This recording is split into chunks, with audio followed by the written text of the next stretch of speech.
Welcome back to Investing with Daren. In today's episode, I'm here to talk about the rule of 72 for doubling your investments. And today I'm shooting our episode at Chimes. It's a historic building complex in Singapore. It stands for the Convent of the Holy Infant Jesus Middle Education School. Yes, a mouthful. And it's built in 1854, so pretty historic place, a beautiful place with lots of cafes, bars, greenery that you can see behind me. Definitely recommend it when you're visiting Singapore.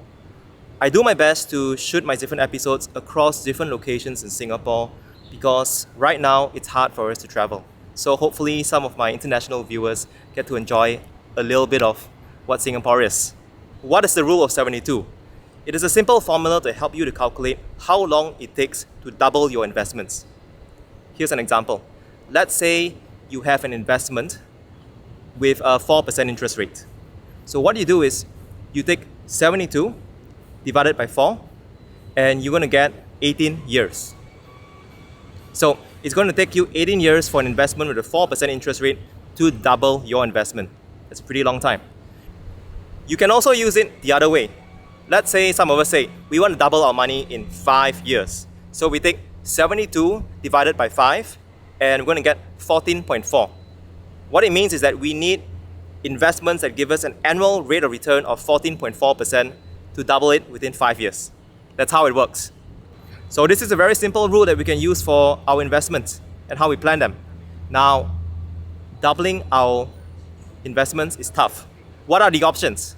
So let's start with the most conservative and we work our way up to highest risk, the highest volatility options.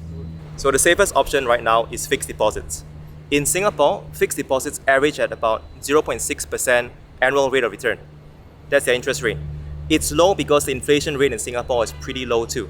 So at 0.6% interest rate, you take 72 divided by 0.6.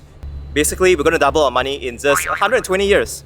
I'm not sure if we're going to live long enough to see our money double. Let me know if you believe that genomics will extend our lifespan. If we live in a higher inflation country, say India, the fixed deposits average out about 5.5%. So if you take 72 divided by 5.5, that's going to be 13, and that's 13 years. So you're going to double your investments at a 5.5% interest rate in 13 years. Now 13 years beats 120 years. However, because India's inflation rate averages about 4 to 5%, we're not really going to get double our wealth after 13 years. So inflation matters. Fixed deposits aren't a great way to grow an income. It's really a way of wealth preservation, of keeping up with inflation. So that's not going to be viable for doubling our money. Now let's look at stocks. And let's take the S&P 500, the Standard & Poor's 500, which is an index of the largest 500 companies listed in the US stock exchanges. Since 1926, when it was first created, the S&P 500 has delivered an annual rate of return of 10% throughout multiple decades. So that's pretty good. Now if we take 72 divided by 10, we're going to get 7.2. So it takes us about 7 years to double our money. That's not bad at all.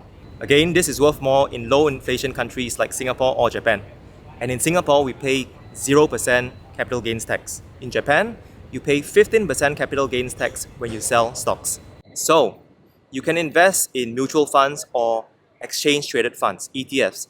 Mutual funds are actively managed, they try to beat the market, whereas exchange-traded funds or ETFs, they are passively managed. So it's just a passive index following the S&P 500, let's say, as an example. So that's one option. Stocks could be a way of doubling your money probably every 7 years.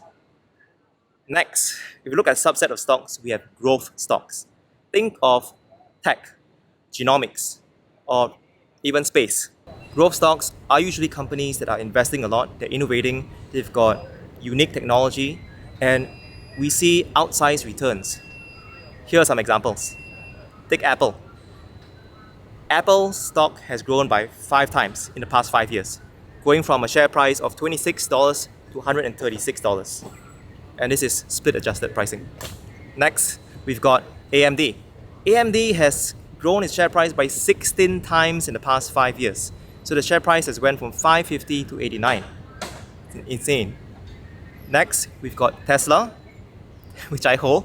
For Tesla, It has grown by 14 times in the past 5 years. So Tesla share price in the middle of 2016 was $43 and it's 680 as of today's recording. Lastly, we have a genomic company like CRISPR Therapeutics. CRISPR has grown its share price by 10 times in the past 5 years, going from a price of 15 to 150. Now, to do this well, you've got to invest in companies that you fundamentally believe in. It takes a lot of research and hard work. So I invest in 4 growth stocks. Next, let's talk about cryptocurrency. It is the most volatile. Many of us heard of Bitcoin, some of us even invested in it. If you bought Bitcoin even relatively late, let's say in July 2016, Bitcoin was worth about $700 then. That investment is now about 50 times more because the price of Bitcoin today is about $35,000. And Bitcoin has dropped a lot from its all-time high price in April this year of 63,000. So lots of volatility there, and some of us invest in other cryptocurrencies too. Now, a lot of us equate volatility with risk, and rightfully so. However, if you're able to invest a small sum with money that you can afford to lose, and you're able to hold for the long term, what could go right outweighs what could go wrong, in my opinion. It is worth doing more research. Do not rule cryptocurrency out. Yes, there is a lot of risk. Governments are trying to regulate it. It's not allowed in a few countries. So go in with open eyes, but don't rule cryptocurrency out yet.